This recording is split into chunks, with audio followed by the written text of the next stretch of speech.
Thank you, Billy. NYRP is a city-wide organization, and for us, nature is a fundamental human right. We steward over 80 acres of parks land in northern Manhattan. We own and operate 50 plus community gardens citywide that are open, free to all community members.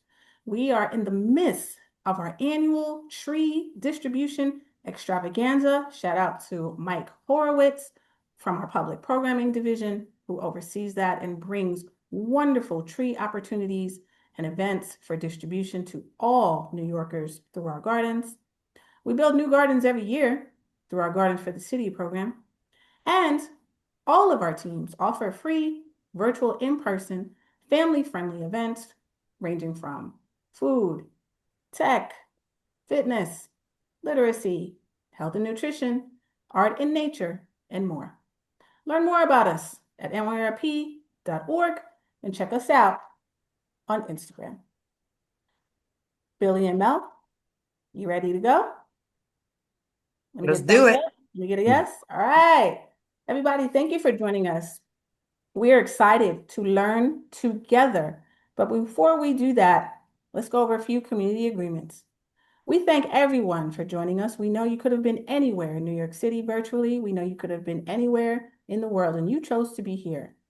Allow us to set up the virtual classroom with just a few boundaries so that we can enhance our experience together. I do want to say that this series is being recorded, and we receive you however you choose to show up, whether that is camera on or off, whether that is in the chat. We know that the conversation doesn't end here, and sometimes it takes a moment to just digest things. So we encourage you to email us and stay in touch with us. Our contact information will be at the end of the Zoom. And we encourage you to re-watch and share with friends. This specific series will be posted on the NYRP YouTube page by Friday. As we begin, let us remember that respect comes first. That is the granddaddy of all community agreements. And just by being in this virtual space, we all inherently agree to abide by these boundaries. Some people call them rules. That's a little stringent for me. So I'm going to go by boundaries that help us not only learn and grow with each other, they help us to teach each other and respect each other. We don't always agree, but we always have to respect. Let's please go by one mic. There will be opportunities for our community members here today to unmute. And when we do, please allow the mic one per person. Please be present and actively listen. We want to capture all of the wonderful contributions. So let's be present. Let's put those phones on vibrate, and let's just be focused on what we're learning today. Don't yuck my yum. If it's not nice, just keep it to yourself. We can all sit at the table. We don't all have to like the same thing. That is okay. Please allow for learning moments. We are very fortunate to come to this virtual space with so many wonderful experiences and opportunities to learn. Please be patient and understand that maybe we're not all at the same skill set level or learning level, and that is okay. There's room for all of us. Even in the chat, please be kind, be considerate, and be intentional about what you type and what you say. We have the best of intentions, but sometimes the impact of what we say can be very hurtful and long-lasting, even beyond the presentation is over. Please expand your vision and remember that we don't all come from the same country of origin. We all embrace different cultures, and it's really important to think beyond this America, this New York, this Northeast. Please give other viewpoints a chance. Always listen to receive and not respond. Nobody here woke up and came to this space with the intention of being offensive. Please be kind and give others a chance. Where possible, please use I and not we statements. We try to stay away from generalizations. I just gave the example. Let me dial it back. I tried to stay away from generalizations. Please speak for yourself. Come to learn. We don't all know everything, and it's okay. Let NYRP drive the bus for the next 90 minutes, and let's all learn together. Let us be your facilitators. Take it easy and just learn. Each one teach everyone. We don't subscribe to each one teach one. Each one teaches everyone, and we're ready to go. We're going to learn quite a few things today. We're going to start off with the importance of conducting a garden site survey. We're going to build a garden plan together, and that includes identifying what our grow zone is. I know a few of you have texted me, what is our grow zone? And that is the very reason we're going to be talking about growing our grow zone. We're going to establish a watering plan together and just talk about when it makes sense to water and why effective watering contributes to healthy soil, which contributes to a healthy garden. Billy, our operations lead for tonight, is going to talk to us about important tools of the trade. We're going to talk about establishing a crop plan with Mel, who's going to guide us through seed selection and bed layout. And then together with you as our co-facilitators, everyone, we're going to talk about community efforts. Since I cannot see the chat, Billy and Mel, how are we doing over there? How are we doing in the chat? Mhm. All good? Doing great. All right, sounds good. Let's start off with talking about knowing our grow zone. When we talk about knowing our grow zone, we are simply talking about knowing the climate number and letter affiliation assigned to the city or the state or the region of the country that you live in as a grower. The United States has different types of climate which necessitate different types of grow zones or grow zone assignments. In the Northeast, we often, even though climate change has contributed to different, not only climate changes in the five boroughs and in the Northeast, but because of climate change, we are not even experiencing one climate in the five boroughs. We are now experiencing what are called microclimates. This can happen when tremendous rain is happening in the Bronx, and then our growers in Brooklyn are sharing that they're going through tremendous drought during the summer season. Microclimates can make it especially difficult to plan and grow.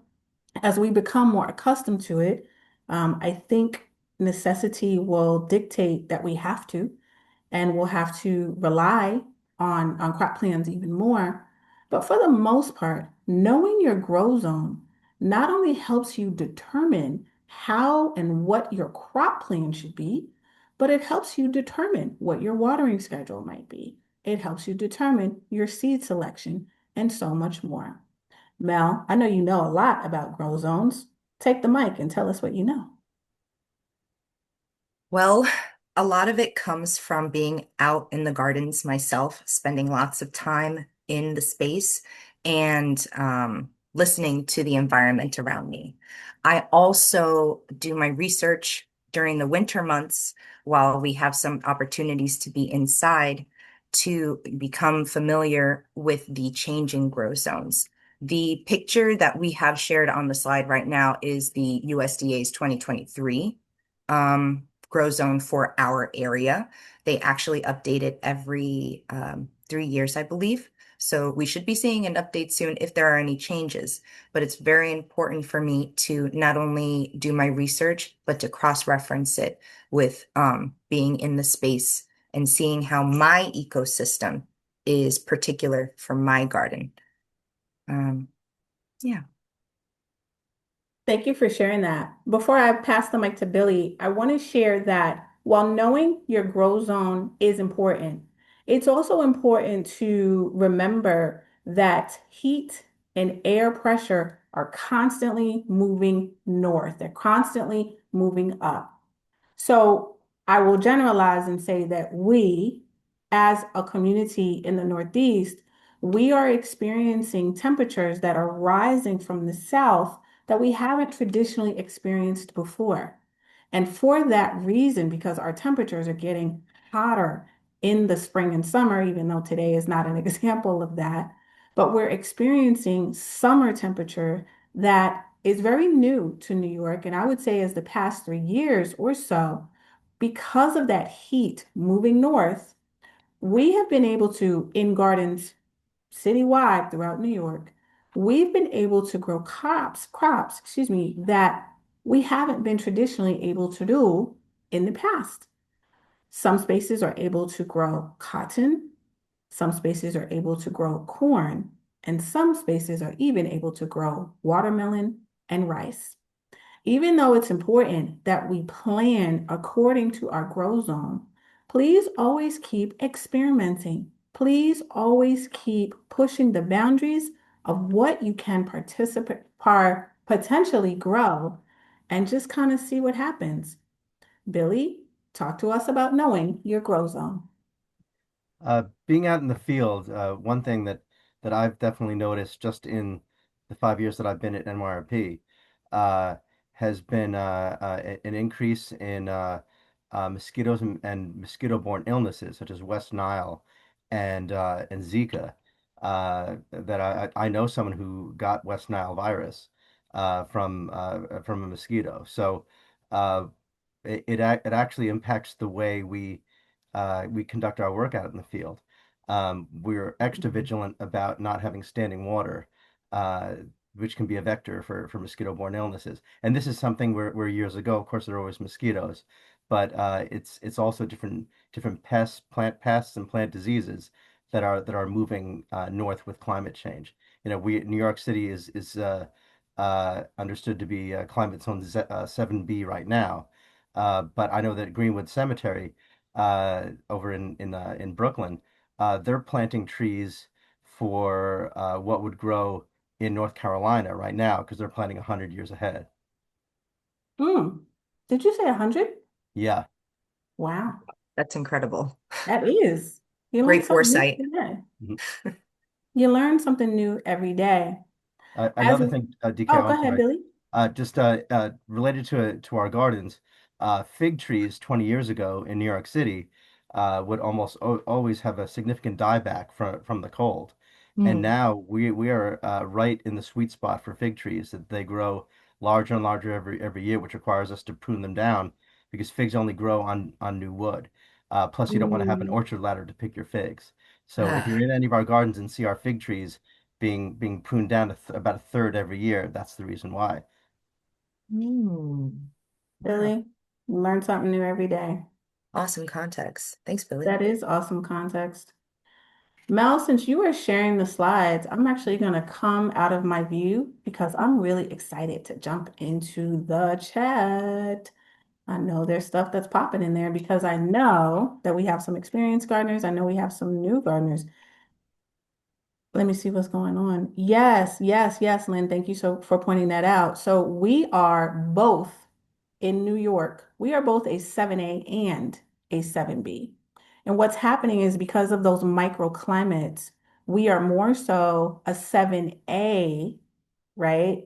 In I would say, and Billy and Mal jump in with this. My experience is that we're 7A in parts Brooklyn, Queens, right? Maybe Long Island, and we are 7B closer to the Bronx, Washington Heights, and Point Westchester, and moving up into the Northeast. But that changes from season to season. I think typically we were a 7A, but now we're a 7A and B.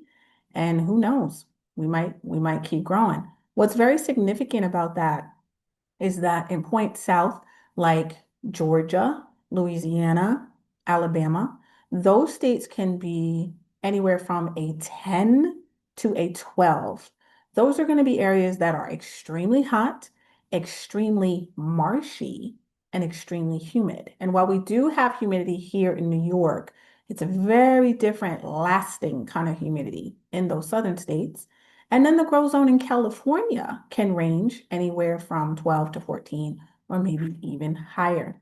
Shout out in the chat, what is your experience, everyone, with knowing your grow zone? Has it been easy? Has it been challenging? We're curious to hear from you. Share with us. What's your experience about knowing your grow zone? When we talk about knowing our grow zone, when we talk about adjusting and pivoting with climate, it's always important to understand that there are just so many variables.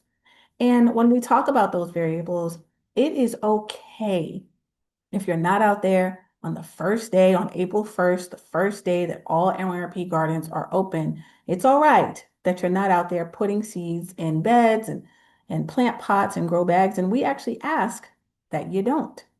Because when it comes to knowing our grow zone, it also is important to monitor the first and final frost. Billy, tell us about the first and final frost, please. Uh, and specifically with that, your question is how to know when it's the frost, or why it's so Mhm. important to identify it. Both. Okay, so the uh, the final frost we have in the season, if you are planting too early, your garden will come to a quick end, and you'll have to restart. Hmm. Yeah, you'll notice in particular, in a different context, in magnolia trees. You see the buds, they're all ready to open up. If they've opened up and we have an unseasonable frost, that is the end of magnolia season, and Mm. all of the buds unfortunately turn brown. And in our gardens, we turn on the water right now in the middle of April, so we are absolutely certain that we're or 99% certain that we're beyond having another freeze. The as the soil warms up, of course, there is that radiant heat you have overnight. So sometimes if it does dip below freezing, you can be saved by that. You can also put like a muslin cloth over some of your early plantings if you're planting like spring greens and everything. There are Mm. ways of retaining that heat. So you can sometimes work around it. But by knowing being certain about the spring frost will ensure you don't have a false start in your garden bed that year. Thank you for that, Billy. We know that it's important to know about the spring frost because the soil needs to consistently be 55 degrees or higher, consistently, consecutively, for our seeds to be able to thrive. So when we plant prematurely, unfortunately, we are not setting our seeds up for success. And when we're experiencing false spring, which is what we're in now, because last night it actually fell to about maybe 30 degrees. And then today it's a little chilly. And by Saturday, Sunday, Monday, it's going to be 80. Hmm. Not only does it cause confusion for our seeds, the soil, our trees, and our pollinators, it actually will create a situation where once it does get warm, our plants, our flowers are going to do something that's called bolting, which just simply means they're going to bolt to hurry up, grow, and expand. And we want our seeds, we want our flowers, we want our crops to have a consistent, healthy, timely growth. And that's another reason, we want to monitor that frost. Conversely, in fall, we don't want to plant crops too soon either because we're also monitoring what that fall frost, that winter frost is going to look like as well. So we'll talk more about crop planning and how essential timing is, but before we do, Billy, we have a question in the chat. Will last night's frost impact magnolias, you think? The luckily the air temperature, if it dips a few degrees below freezing, uh, won't cause a freeze out of the blossoms, because we have the radiant heat from the ground and from the plant itself, luckily. Mm. That's Cool. important. That's really important. One more thing that we want to say about knowing the first and final frost is that when in doubt, check the back of your seed packet. The seed packets always set us up for success and they just help us to guess, not well, guess. Well, sometimes we guess, but they help us to assess, is what I meant to say, a reasonable to best range of when we should be preparing to plant. It's always okay to experiment because experiment can be very educational It's often fun, but when we are in the gardens, especially growing to produce food, particularly in volume, we might not have the budget, we might not have the labor capability, and we might not have the time to be as experimental as we want to be. So it's always important to consult the instructions on that seed packet, consult Billy and our NYRP operations team, consult our community engagement team, Mel, myself, and Nija. And always, when in doubt, just reach out so that we can help you plan. And we're going to talk more about crop planning momentarily. Next slide, please. Mel, take this one away. I know this is one of your favorite slides. Talk about it. It is. It just is so nice looking. This brings together some of the points that I was talking about, the work that we can do in the winter time when we're not working in the gardens themselves. We should use the time we have to dedicate to reading, to doing our research, and to collecting our resources so that when it's time to, hit the ground again, we're fully planned out. We've had the opportunity to see how other farmers and gardeners are doing things and get their perspective. And then also it's a way for us to tap into our locations information. So I've put in a few of these points and we'll talk about them really quickly. For reading, some of the reading that I've done, and I've collected this reading in as many ways as I can. I follow the Farmer's Almanac on social media. I am a frequent visitor of their website and their book in print as well, which gets printed every year. So the Old Farmer's Almanac is an incredible reading guide and provides many resources that we've actually included in this presentation as well, so that gardeners and farmers can understand the certain markers of the year to get things started, certain lore that is surrounding growing in the ecosystem, and also just so that you can learn from the growers that came before us because their information is indispensable. There is so much that a starting gardener can do in terms of their own research, but you're only as strong as one person if you're expecting to learn only from your own experimentation. It's important that we learn from the growers that came before us. In terms of research, uh, I'm sure a lot of folks on this call as well are familiar with the research that's done by the Cornell Cooperative Extension. If you are not familiar, or if you are out of the New York State area, I just learned that every state has their own cooperative extension for you to not only get resources and information about things like growing in your ecosystem, but they're also wonderful distributors of free things as well to get you into your growing. Billy, I know that you as well Mhm. use the extension for New Jersey. Is that it? Yes, yeah, being a New Jersey native, the Rutgers Agricultural Extension is wonderful, and they love to give you free seeds for uh, Ramapo Jersey tomatoes, and these people love to talk about gardening, so they are more than happy to give you as much detail as you can possibly get from them. There's such a great resource, and like you said, every state has them, and it's because we are in a similar climate zone as other states. I went to college at Penn State. That's a an agricultural college originally, how it was founded. So the Penn State Agricultural Extension also can sometimes apply to New York City as well. So you can just reach out, check out their websites. They have so much great information.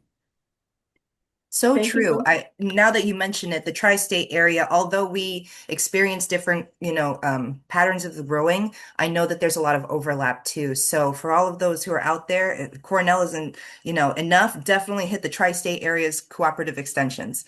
And then I'm just gonna close this up with saying NYBG and just generally, the Botanic Gardens have been a wonderful place for me to continue my, education over the winter time by physically getting to be around plants again, and being able to see good friends of mine as well, and their work that they do at NYBG, as well as the Brooklyn Botanic Garden. And I I believe they have a beautiful library as well. Is that correct, DK? An educative resource that they offer at NYBG. I want to shout you out, Mel, very specifically because you were very intentional when you selected these three resources. And before we close this out, there are a few points that it is important to share with our audience. Joyce, also, thank you so much in the chat for shouting out that you knew that you were a 7B and you have learned with us today that grow zones can actually change. I apologize if I'm mispronouncing this. Kai Wynn, thank you so much for joining us as a beginning gardener. And thank you so much for sharing your experience. And I want to shout out something that you said in the chat about growing tomatoes and growing things, starting things indoors. It's important to know, and I encourage everyone to go to our NYRP YouTube page, that grow zones can absolutely impact houseplants.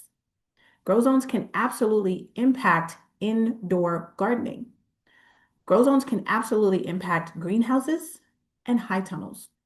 And learn more with us about that, Growing for Houseplants, on our NYRP YouTube page and our community partner who joined us for that. But what I do want to say is that one of the reasons that Mel very intentionally chose the Farmer's Almanac is because the Farmer's Almanac has existed since 1792 for a reason. They monitor grow zones, they monitor weather, and they are the leads in their fields with helping us to understand weather patterns, which are important to help us to establish and know what grow zones are going to be. When we talk about who to go to, when we talk about Cornell University, it's important for many of us to first understand what a cooperative extension even is. Every region in the US, that's going to be the North, that's going to be the South, that's going to be the Pacific Coast, that's going to be all the regions that we have. I'm fumbling on what those regions are, but you guys know them. Excuse me, everyone knows them. Every region has a dedicated college or university that has a specific agricultural division, and that division is known as an extension. And that extension helps agriculture growers in each region. Cooperative extensions generally have free resources. They have experts in their field who will come out to your region or your community or your growing space to do things like share seeds for free, do soil testing, do water, land, and contamination testing. So for New York State, our go-to, our cooperative extension is Cornell. I believe in Connecticut, don't quote me on this, it might be the University of Connecticut at Bridgeport, and so on. So we encourage you, if you want to learn about your grow zone, if you want to learn about the impact of many of the things that we're talking about this evening, reach out to your extension. They are free and they are always excited to help community members just like us. Please go to Botanical Gardens. They are free resources that have amazing free libraries. They offer seeds, they offer free workshops just like us, and there are amazing opportunities to not only learn about our growth zone, our seeds, and our crop planning, but they're amazing ways to engage and network with gardeners. Next slide. When we talk about knowing our grow zone, we must always talk about watering. Next slide. It is always important to establish a consistent watering plan. When we underwater, we can contribute to dry rot. Think about when you're thirsty. Think about, as a human being, the signals that your body starts to send when you're thirsty, when you're dehydrated. Our plants and our crops go through something similar. As human beings, our skin might start to dry up. We might just start experience headaches and muscle cramps. Those are our signals sometimes that we are dehydrated, we are lacking in water. When we underwater, our crops also show us some signs. Water contributes to what we refer to as the skeletal system. Has anybody ever been at home looking at your plants or in the garden looking at your crops and they kind of just lean over? That's because they don't have enough water. They need that water to help with their structure to actually stand up straight. Conversely, when we overwater, we are doing the exact opposite. We are flooding our crops, their veins, their root systems with too much water. And more importantly, we are flooding the roots, which is never going to be good. Additionally to drowning the roots, when we overwater, we're contributing to potential flooding and pools of water that can then bring mosquitoes, pests, and more that contribute to bacteria and disease. Billy, what have you seen about watering in the gardens? Something that I've noticed with watering, particularly in raised beds, which we plant in New York City because we never know what the soil in our community gardens is going to contain. So we always grow above the soil. Is uh, soil structure, the kind of what how compacted your soil is, uh, can have a direct impact on how much you, in particular, your particular garden bed, how much water you'll need. And there are all sorts of technical ways of determining how much water you need. You can get a watering gauge or something, but I've always found it's just best to get to know your space and know your soil. And after watering, consistently, you use the index finger test, and it just ensure that you have moist, not overly wet soil down, to the top of your index finger, and understand that as uh, heat waves come and droughts can kind of sneak up on us. You do have to check it regularly because your watering schedule can vary significantly and it can get away from you. So it was just best to know your space, know your soil, because your watering requirements may be different than someone else's watering requirements with different soil structure. I love that you said that, and it makes me think about commit to your watering plan, commit to your crop plan. And we're going to talk about our crop plan and establishing successful crop plans momentarily, but commit to your watering plan. Ask for help, right? Because water is life and it can all go very, very downhill very quickly when our crops are not getting the proper nourishment from water that they need. When we commit to our watering plan, I'm inspired to think about Sigurd in this picture because this gardener does something that I like to do, which is water by hand. Watering systems are what you make them. I'm a gardener who likes to water by hand because it helps me to monitor and gauge how much water, while other gardeners prefer irrigation systems, while other gardeners still yet prefer using rain barrels. Still more gardeners rely on bioswales and rainwater gardens, which are not only great ways to capture water for watering, but in the case of flooding, bioswales and rainwater gardens are great diversions so that water doesn't get trapped in any one area and keeps moving and keeps flowing. Bioswales and rainwater gardens are great water diversions that actually help also draw water away from the streets and the sewers so that they can actually flow a little better as well. Mel, talk to us about watering, please. I've had the opportunity to experiment in my garden space with water, and it looked very different in many different ways last season. I tried different ways to maintain water in the beds because at the time, my garden did not have easy access to water. We hadn't had in-ground water installed yet, so every drop really, really mattered.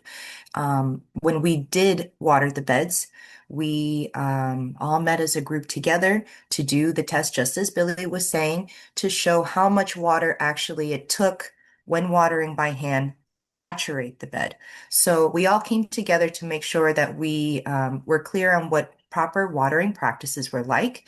And another thing that we tried was using different methods of keeping water in the garden, in the beds, by trying something called an Oya pot. An Oya pot I had a fun time learning from. Essentially, it is a ceramic vessel that has a top and it holds water while evenly distributing it out throughout the rest of the bed. I had a few Oya pots set up in one bed, and I had a control of a bed of similar size with similar crops growing next to it. And it was very, very interesting to see the results. Enough Oya pots does retain some water, but it wasn't enough to my liking, so I wanted to try a step further. I added some awesome dried kelp to amend my soil, but the best part about that dried kelp, and also shout out to Seaweed City, a partner of ours in collaboration, an amazing group that operates out of Governor's Island. Seaweed City has donated dried kelp to us as a soil amendment. I used it in my garden last season, and I noticed a big change in my garden's soil retaining and holding water because the dried kelp, when it became hydrated by the water when I was hand watering, it kept the soil more moist over time. And in a drought, in a hot city summer where you're kind of making sure that all the water is going directly towards the bed so that you can grow your crops. It makes a big difference that if your soil is able to retain water, if you are using the right watering practices in the garden, and also that we're not over watering too, because that would make it difficult for us to get more water, and then also that would make a case for the mosquitoes for standing water. So last season, we all took good time to really see how water was working for us in the space, and we learned a lot. Yeah. I love that you shouted out about Oyas. Oyas, for those who might not be aware, have existed easily. And Mel and Billy jump in on this. Oyas are watering systems, traditional terracotta material watering systems that have existed easily for the past 4 to 5 thousand years. And sometimes when it's not broke, don't fix it. Sometimes when you find traditional systems that work and exist, it's because they work and exist. And Oyers are one of those examples. Next slide, please.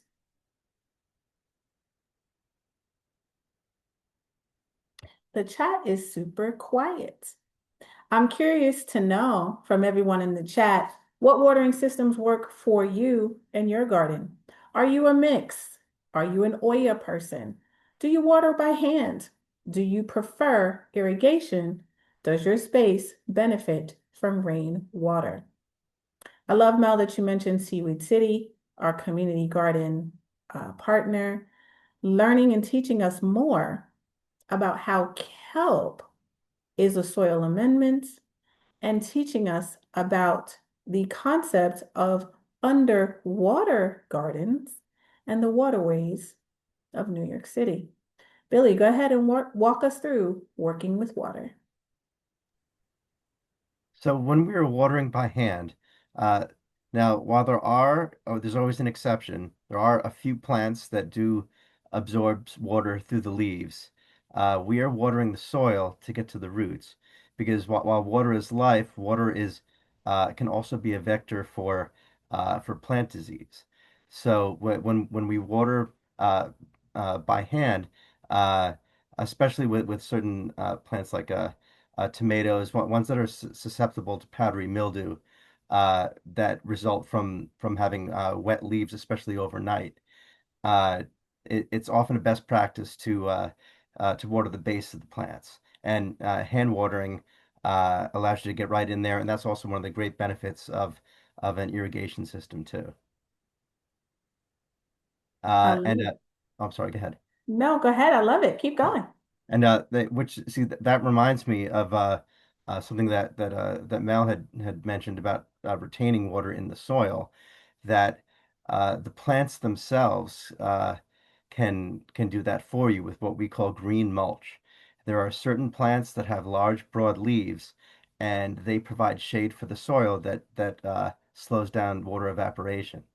And oftentimes, and I don't want to jump ahead, but if you talk about like companion planting or intercropping, uh, certain broad leaves around the base of other plants can really help to retain that moisture.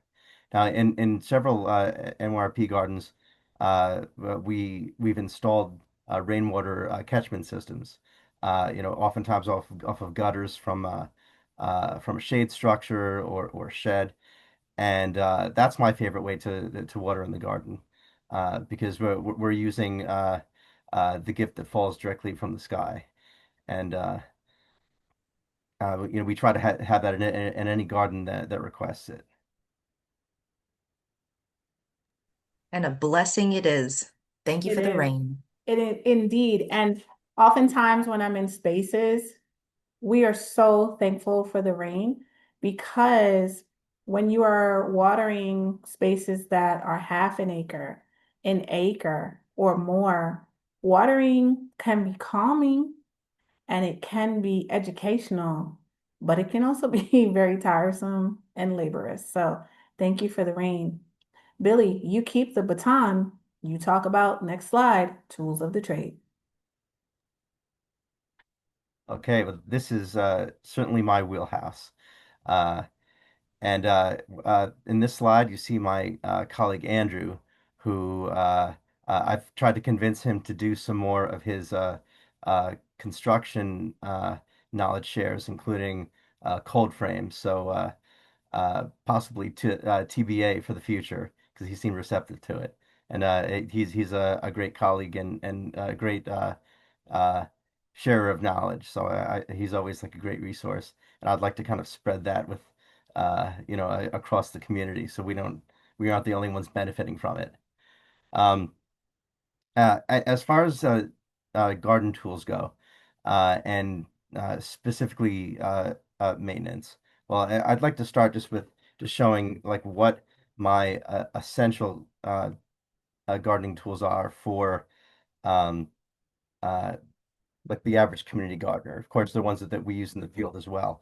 But having a good, sharp set of pruners is absolutely essential. You can use it for harvesting, and oftentimes you have to uh, prune some of your plants back that grow out of control. And a good clean cut helps prevent uh, disease from infecting the plant. At the beginning of the season, we clean and sharpen our tools.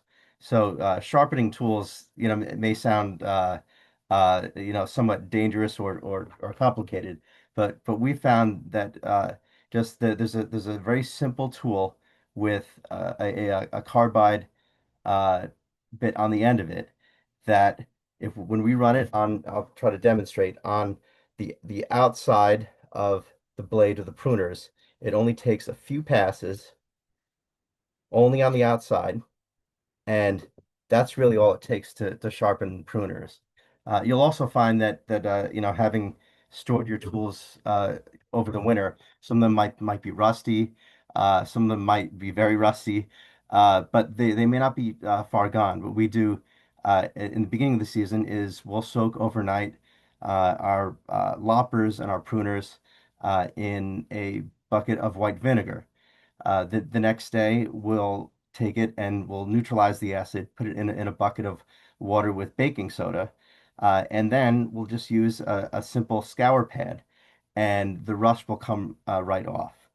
And then to prevent rust from accumulating after that, you can use simple vegetable oil as a way to deter rust. And you can apply that. There's, I wouldn't use extra virgin olive oil, but there are other like poorer grades of olive oil or vegetable oil that you can use. You don't have to raid the cupboard for that. But um, and that's like a simple way to also have something that's food grade on your pruner, since you'll be using it, on with your vegetable garden.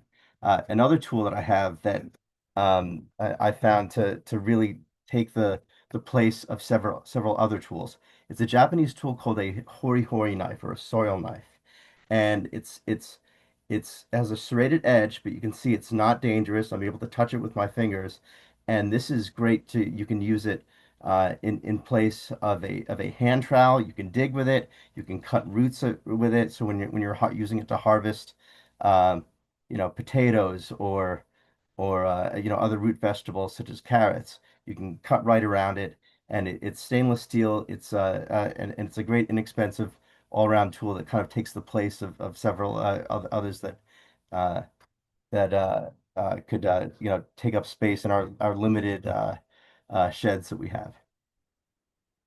So the speaking of sheds, when you are using it to store seeds or anything that's in cardboard or anything, as we know in New York City, it's hard to avoid rats. So I encourage everyone to keep your tools I'm sorry, keep your seeds and boxes and bulbs locked in plastic containers. And like Mel, what are some of the tools you like to use in the garden? Well, and please excuse me if I'm not referring to them properly, but hand rake is a good friend of mine, mainly because it helps me to move the earth around.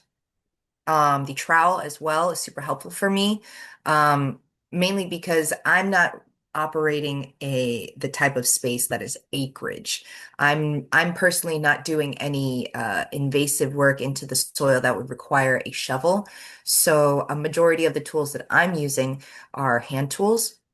And then for maintenance and just keeping the area tidy, uh, I also use like brooms, but they are particularly garden brooms because my garden has stone dust. And so a regular broom might just take up everything with the walkway. So I like to use the right tool for the right job. And that resulted in me getting a very high-tech, fancy broom for the garden. But yeah, I keep it pretty simple.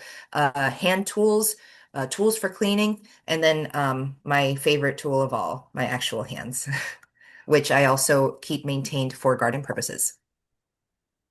Absolutely. We would be remiss if we didn't share that it is safety first and always at NYRP. Please ensure that you're using tools that fit your hand size, that align with your strength and your skill set. When in doubt, reach out and ask for help. Please wear protective goggles or glasses and know your tool before you use it. Become familiar with tips, tricks, and techniques of the trade, and always clean and properly store your tools just as you would your seeds. Next slide. Keep it going, Billy. Okay, so uh, we've something I would add to selecting your tools, that especially for people who have difficulty bending over or getting up and down on your knees. Uh, a lot of the tools that you find are hand tools. You can also get with a longer handle. So that's to kind of to reiterate that to have the kind of tool that suits the way that is best for you to garden.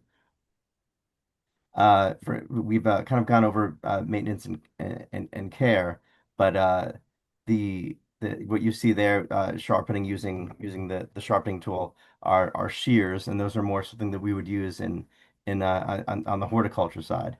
Um, but it's absolutely essential to keep your tools sharp because that is also for your own safety. You don't have to apply as much force, so it makes it much easier, much less likely to get injured. And proper storage. We we're all sharing space in community gardens.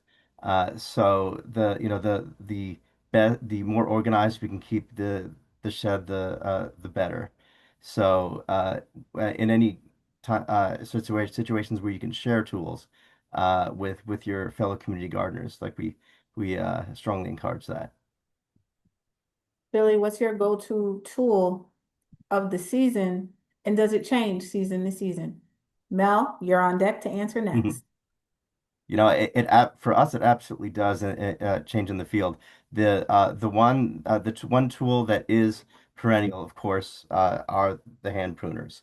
But this time of year, while we're doing cutback, uh, in particular of herbaceous perennials, flowering perennials. We're going in with the hand shears, and but really the loppers are my go-to this time of year because I'm out in the field pruning many of our fruit trees, and we want to make sure we have a very good, clean, sharp cut. And if you go in with hand pruners and you don't quite have the strength to make that cut, you can end up, damaging the plant. So we go in with loppers or essentially pruners with longer handles that give you the mechanical advantage to be able to cut through larger branches. Here, Billy, here. Mel, before you answer, Billy, what can we use to clean our tools in a way that is safe and not chemical dependent? Right. So uh, the our go-to with all of our tools is white vinegar. And what white vinegar will being mildly acidic, if you leave it in there overnight, it'll loosen up much of the rust. And one thing you do have to be careful, speaking of safety, is make sure you're wearing um, gloves, good like gardening gloves, when it's a sharp tool, but using like a simple Scotch-Brite pad. Uh, After the vinegar has loosened the rust and the dirt, and then again you want to neutralize that acid, and you just have a bucket of water with some baking soda in it, and the baking soda will neutralize it. And then after that, if you want to make sure they stay clean, just applying some kind of food grade oil is what we recommend. Mel, how about you? That was awesome. Thanks, Billy. For me, I think this season, and it has changed from previous seasons, but this season, my go-to is I believe it's called like a flat spade or like a flat shovel. And it's because I have just started getting into composting and I'm enjoying every aspect of it, especially when I get to get all of the aggression out by using the spade and chopping up the compost. It has been awesome getting to learn to use the tool because it's also a tool that is kind of like a whole body type of movement. So the first time I used it, I was so sore after the next day because I felt all of my muscles that I was using in order to bring the shovel up and down that um I just never used them before. So over time, I'm literally feeling the muscles getting stronger and I'm feeling the muscle memory of the movement of chopping up the compost. And I think that I look forward to it now. So I would say that that has been my favorite tool this season. I'm going with dedicated plant scissors. Sometimes Mhm. when my pruners just aren't fitting to my hand or I'm not able to get the angle that I would like, even though I have different types of pruners that come in different sizes, sometimes plant dedicated scissors do it for me. We do want to also emphasize that when we clean our tools, when we take care of our tools, we are mitigating the potential spread of bacteria and disease plant to plant. we are also mitigating the potential spread of disease and bacteria to crops that we harvest to eat. When we take care of our tools, when we use our storage sheds properly, we can also maintain our tools from season to season, which is always cost effective. Next slide. Mel, the baton goes to you. DK, if I could just add one thing. Sure. Joyce has asked in the chat what to use to clean. She may be having a problem with powdery mildew, and something that I realized I just forgot to mention is isopropyl alcohol, 70% or stronger. In particular, when you're going from cutting one particular type of plant to another, you can just put some on some paper towels or a cotton swab and disinfect your tools. Uh, Also disinfect it at the end of the day before you put them away, and that will really help. Particular pruning roses, anything that can uh, pick up like a mold or powdery mildew or some other kind of pathogen. So that's a great best practice. Billy, I know you're also a fan of Dr. Bronner's, which has been known for some community gardeners to also help with cleaning tools and with powdery mildew. Which specific Dr. Bronner's are you going to? Let's see. Are you talking about which scent? Yes. There's so many to choose from. Almond is my go-to, but I'm on hemp and tea tree oil lately. But it Oh. actually it kind of changes capriciously throughout the season. So I buy a sample pack. I'm actually going with peppermint. The old standby, the old school one. Theo, stand by. We're at the 7:08 mark. Mel, take it away. Okay, everyone, now we are on to crop planning for our discussion. This is a picture of the square foot gardening I have at my garden at Cooper Street. And this shows the 9 segments that I separated my garden bed into for planting garlic. We were putting garlic in at the end of the season as a cover crop and looking forward to it. It's already bloomed this spring, and there will be curly garlic tops to be shared soon with the entire community. Now, whether you are a planner, an over planner, an under planner, you will run into the need to plan for your garden space. I've seen quite a few chaos gardeners who take a handful of seeds and just wildly spread them around. And some of these seeds definitely will catch and they will germinate and grow. But in order for us as successful gardeners to get the most out of our crops and ultimately to, in some cases, even feed our community, we want to increase as many chances as we can for crops to do well, to grow well, and to be healthy and disease-free so that we're also feeding ourselves healthy things. Um, Perfect opportunity to bring back our old friend, the old almanac, because the almanac helps to provide a structure for folks to observe their calendar for growth and to understand when is a good time for certain things to be put into the ground. So this is a screenshot I've taken from the almanac directly for my grow zone in Bushwick. And the almanac will provide you information for the dates that it would be good to start your seeds, when to transplant them in the ground. And all of these are based off of frost dates. And if you are a grower like me who likes to grow by the phases of the moon, they also provide you the moon dates so that you can determine certain crops that are going to be growing underground and you want them to grow versus crops that are growing above ground and when you want them to be transplanted. I've also included a screenshot of a actual calendar that is going out to a garden group that requests it. This is a garden group that is very traditional in their farming methods, and they have a very strict start date for a majority of their crops.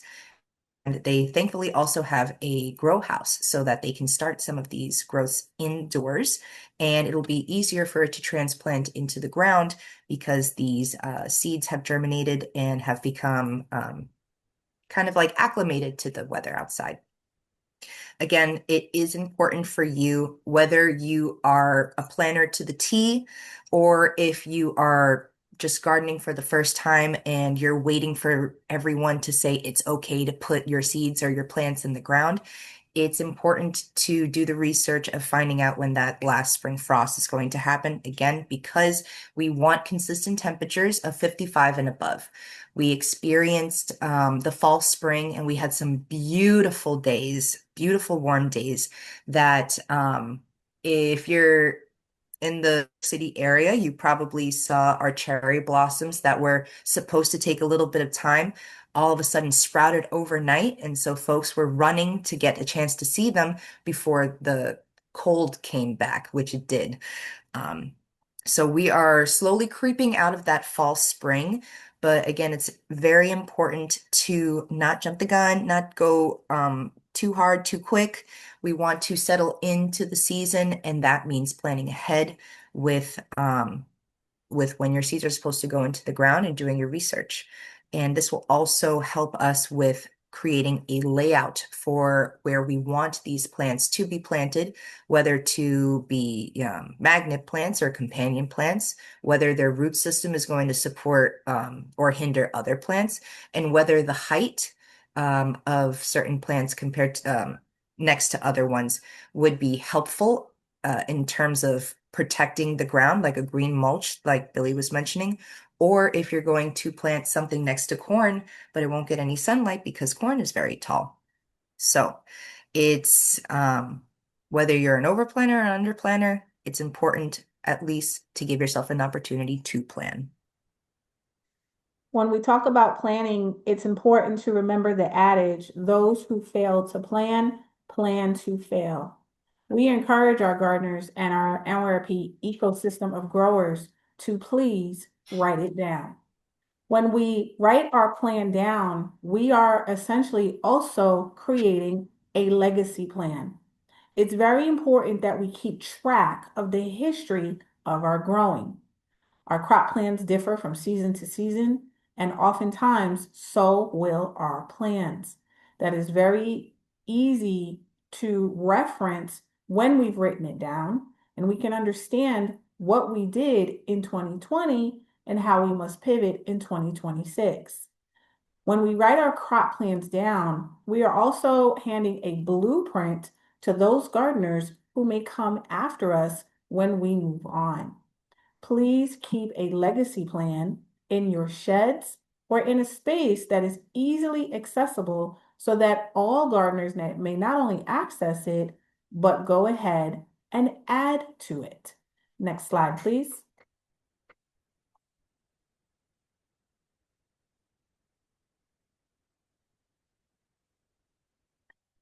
When we talk about establishing crop plans, when we talk about knowing our watering, when we talk about tips for success, here are our top 5 at NYRP. When we're getting ready for the season, always do a tour of the garden space. Do an inspection and write it down.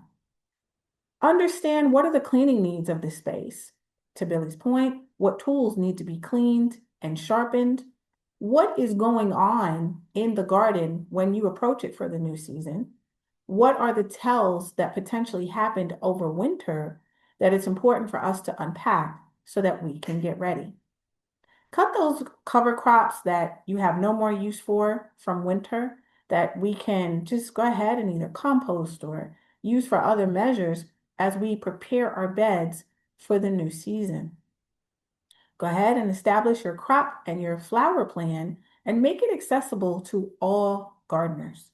Think about what your grow zone is and establish crop plans that are manageable. It's often a desire of many gardeners to want to grow everything, but it's important to commit to what you can grow and what you have the potential to maintain. Please organize your sheds year round, not just at the start of the growing season. When we have organized sheds, when we have organized spaces, it not only contributes to safety, but it helps, with mitigating pests and more specifically, rats and mice. When our spaces are organized, we can also just simply find things. Please check your compost bins and chop down those materials that may have overwintered or maybe aren't going to contribute to healthy compost. And set up your compost bins for usability so that we can move forward with healthy soil. Billy, any tips from you? I'd just like to say that composting is a continuous process. And if we're going to compost in the garden and uh, it really should be a group activity because you can't have some people maintaining the compost uh, bin and other folks just continually adding to it. So don't just pile on browns throughout the year without unless you plan on maintaining it. But if you're not able to maintain it, then we can come up with a plan with operations to remove it and we can bring it to a larger facility for composting. So it's that doesn't mean that we need to throw these uh, browns away in the garbage. Well, we can plan to take them away, and this way you're only composting what you can specifically handle. I know that in some gardens, a few people take the effort of cutting up their browns small and chopping it up as they go and turning it, and anything else that they can't handle, they put in a bucket or we leave them a leaf bag so we can take it away on a scheduled basis. Next slide, please. When we think about growing, we always want to keep these key things in mind season to season. It's always important that we grow inclusively and in a way that reflects the community that we are growing for and with. Crop plans never have to be a one size fits all, and oftentimes crop plans don't go from season to season.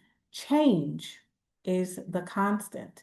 Check in with your fellow garden growers, check in with your community to understand what crops you all might want to see in the garden collectively and that you can manage.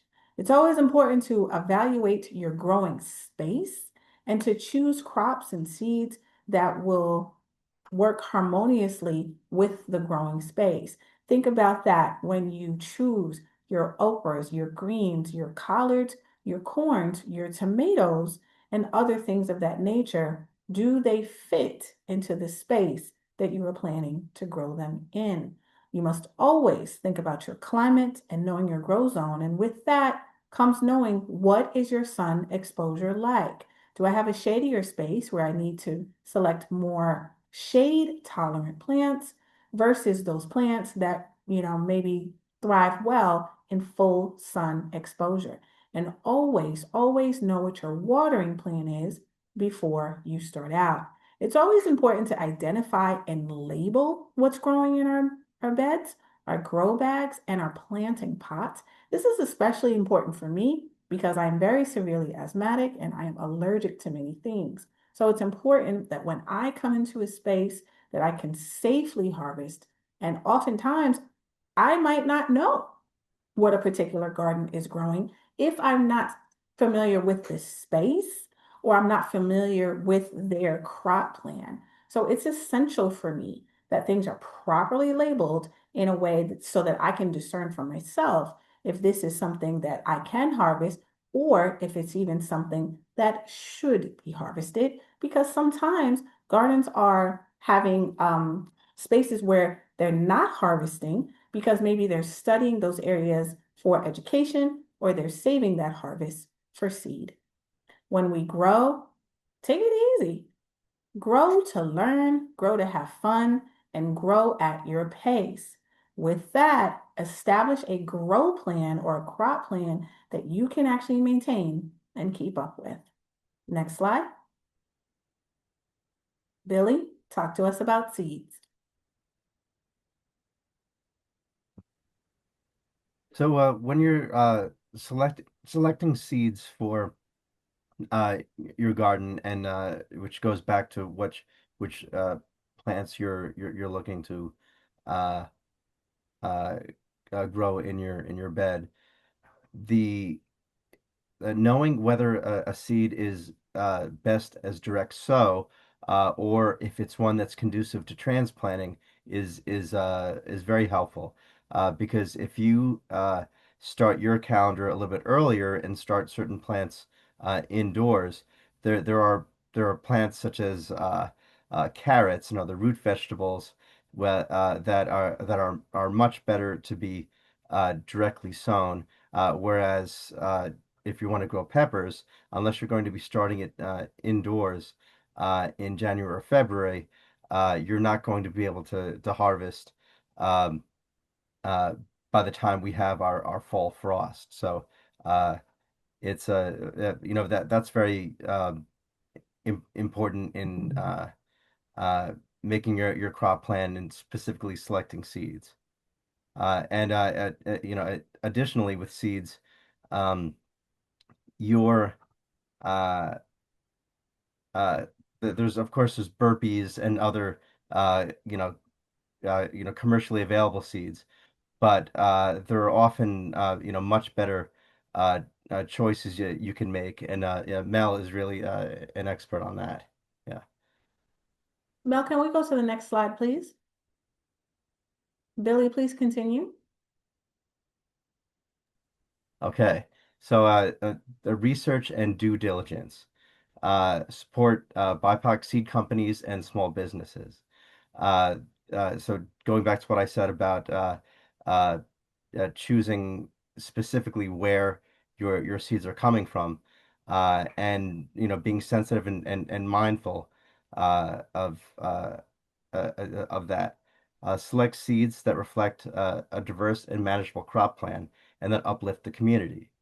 Traditionally, it is recommended that we plant seeds within the first 5 years of purchase. Planting seeds beyond the 5 year plan is okay experimentally, and you never know what may sprout. Keep in mind, though, that as seeds mature, the less vibrant seeds will be as it gets older and dormancy will set in. Overly mature seeds also diminish the chance of an active, spry germination success. In particular, I've had corn that I've been able to save for a few years, and the later you plant it, the fewer sprouts you tend to get. Uh, Proper seed storage is key. Learn about seed stratification and which of your seeds will benefit from this process. So stratification is uh, a cold stratification is a certain seeds require a certain period of time in the refrigerator to um, mimic the winter cycle, and that starts the chemical process for germination. Other stratification, there's a scarification. Some seeds actually require you to use sandpaper to remove the outer layer of it for it to be able to germinate. So knowing your seeds, what your seeds require to germinate is absolutely essential. And share seeds, of course, is a community garden. Absolutely. Next slide, please. When we continue our journey about seeds and establishing our crop plan, it's always important to select those seeds that are good friends and companion planters. And when we select seeds, it's important again to look at those seed packets for guidance, for education about growing in our zone, about providing crop plans and spacing in our beds that will match. When we talk about companion planting, we select seeds that basically just get along. And a rule of thumb oftentimes is if it gets along well in the garden bed, it will get along well on your plate. That is to say, there's a reason that we grow certain things together. There's a reason that we grow tomatoes with mint or basil, because not only do they taste good, but mint and basil will ward off mosquitoes that because tomatoes are so watery, that water and that moisture, the tomatoes, often draws the mosquitoes. I do want to highlight that when we talk about seed sharing and seed selection, it's important to, think about expiration dates and storage and how long we're keeping seeds. This can be a little more challenging when we're exchanging seeds that we don't know the origin, we don't know how long those seeds have been around, or because seed envelopes, maybe from a seed exchange, are not always properly or effectively labeled. So it really is important that as growers, we do our due diligence about the origins of seeds, how long these seeds maybe have, been away from their point of origin, because that's really going to impact our harvest. It's going to impact the viability. It's going to impact the taste of what we grow and harvest. But back to our bed layout, this is just an example of a bed layout, and some common themes that we see in this bed layout is that it's just very well planned. When you're planning for your bed layout, when you're establishing your crop plan, it's really important that you think about how much you are growing in the space. Literally, how many produce items are you going to grow in a single bed or in a single space? And what is the spacing layout going to be? It's also very important that in your bed, you're not overcrowding. It's important that water and air can flow through the crop plan and the crops that you're growing. So take a moment to just look at this plan and to think about establishing crop plans that are consistent and achievable for you. One of the things at NYRP that Bill, Billy, Mel, and I want to share, as with all of our growers, is it's okay to dream big and start small. Every nook and cranny of your bed doesn't have to have something in it.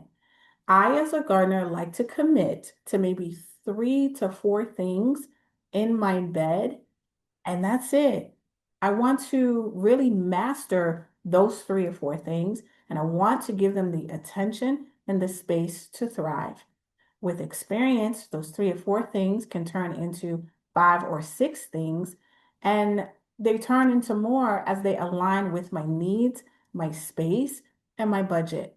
So it's okay to dream big, but start small when establishing your crop plan so that you can set yourself up for success. I see that we're running close to time. Mel, I'm going to pass the baton to you to close us out with our next section. Thank you, DK. So over here we have an example of these neat and orderly rows shown at Seagert as well. Seagert loves to try new things and experiment with the space, but one of the things that they don't compromise in is giving room for all of their plants to grow.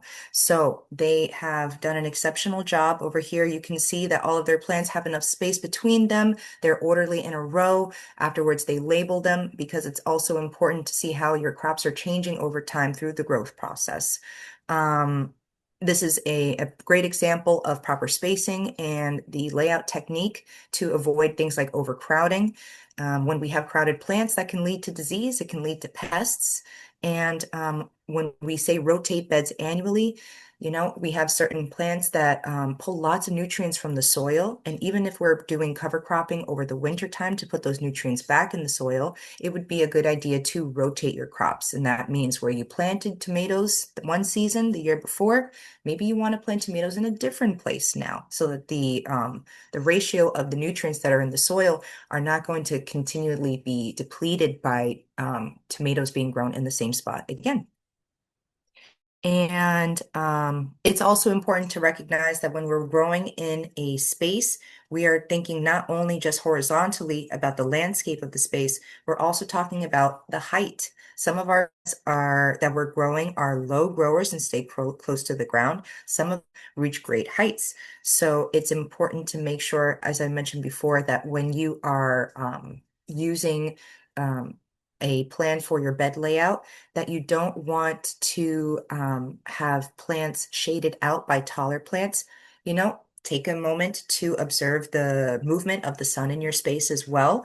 and you can use that information to figure out where you want to put your crops that require lots of sun versus crops that you might want to have a little bit more shade. And I'll go to the next slide. We're going to actually talk about one of my most favorite parts about community gardening, and that's the community aspect, because many hands make light work, and a community garden ideally is not run by one person. It is run by a group of people who are coming together with similar goals, like-minded, to plan together, to harvest together, and then to engage the community together by the work that they're doing. Over here, we see a beautiful example of this. 50 Cent in South Jamaica is a garden that has many volunteer work days, and in combination with that, they also have lots of volunteer give backs, like their bouquet giveaway they had last summer. It was an awesome time and a way for people to get the rewards of all that they had grown in the season. I'll go to the next slide. So what does it actually mean to engage in a community effort in a garden? It's important to remember that we're all a part of this. It takes a village to get done all of this work that we want to do, and that means lots of teamwork and collaboration. We and some of my gardeners who might be here in the chat know that I've been reaching out so that we can organize your open hours as well as volunteer days, because if you remember the days maybe before you joined a community garden and you didn't take that first step in through the front gate, you might remember that it's kind of tricky, and you might not know if it's the right thing to do, if to join a space, to walk in, to ask, is it okay if I'm here? So in order to make this community space open to the community, it's important to be transparent and to communicate when the space is open to the public. So having those open hours, and then especially having volunteer days where you can enlist the help of community members to get lots of the hard work done in a garden space. It's reciprocal on both ends. So together as a community, we're creating a space that is not just welcoming, it's not just inclusive, but it's also fun and really educational. I don't know anyone here personally who can say that they walked into a garden and didn't learn something, just if not even from a person, just from the space and being there itself. So while you're there, stay involved. You can take a couple of the free classes and workshops that we are offering citywide. And for when you're not in the garden space, you can also stay involved by being a part of our conversations. And you can definitely check out our YouTube page, that's on NYRP, to see some of these discussions that we've had in the past. And in that same line, communicate, communicate, communicate, but do so kindly. It might be a little intimidating to go into a space that you've never been a part of before, or it might just be kind of different to be the new person in the space. So when you are communicating with folks who are maybe walking into a community garden for the first time, speak to them kindly, ask them questions, be curious, ask them about their experience that they may have had. And ultimately, what we want is for a dialogue to be created so that folks can feel like a community garden is a accessible, inclusive, and open space for them. Um, and when we establish this communication, it makes it easier for us to ask for help. I'm guilty of being overly independent at times. Sometimes I start 12 garden tasks. I start 12 different garden tasks, and I'm running around trying to complete them all before the end of the day. It's important to, you know, uh, identify opportunities where we can ask for help, and then to do so and to rely on your neighbor. And then each one teach everyone. Everyone who is a part of a community garden has something to teach, has something to learn. It's important that when we enter the space, we are communicating and listening, not to respond, but to learn from each other.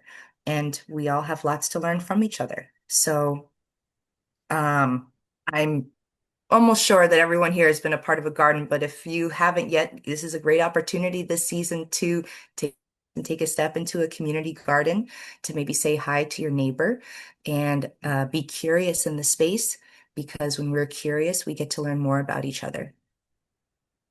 A mentor of mine recently shared yesterday with me, when it's positive and full of love, count me in. Create the kind of garden space that you want to be in, and others will come. Next slide, please. When we talk about creating community, we always talk about sharing resources.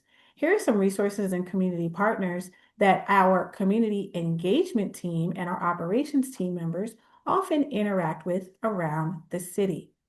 311 isn't the 311 of yesteryear. It's actually an app now, it's online, and it has wonderful sources of information about urban agriculture and gardening. Visit your local libraries, visit the libraries of botanical gardens, shout out to Bronx River Alliance that crop plans for a foodway that is the only foodway space within a park in New York City that does not have anti-foraging laws or policies. Go to the Bronx River Alliance Foodway and forage for earth medicine, forage for food, and talk to them about when you're establishing a crop plan near a river. Next slide, please. Visit our gardens, do your due diligence, check your resources, and learn more. Next slide. We are DK, Billy, and Mel. We are the NYRP community engagement teams. Shout out to Nija and Anjana, who were here to support us as a part of our community engagement efforts, and the entire NYRP operations team, who very kindly and generously let us borrow Billy for this evening. We thank you so much for joining us. The conversation doesn't stop here. Keep in touch. Rewatch this video on NYRP on our YouTube page. Check us out on Instagram at NYRP. Come to more events with us this season and look at our calendar at nyrp.org. Thank you so much, everybody. Have a good night.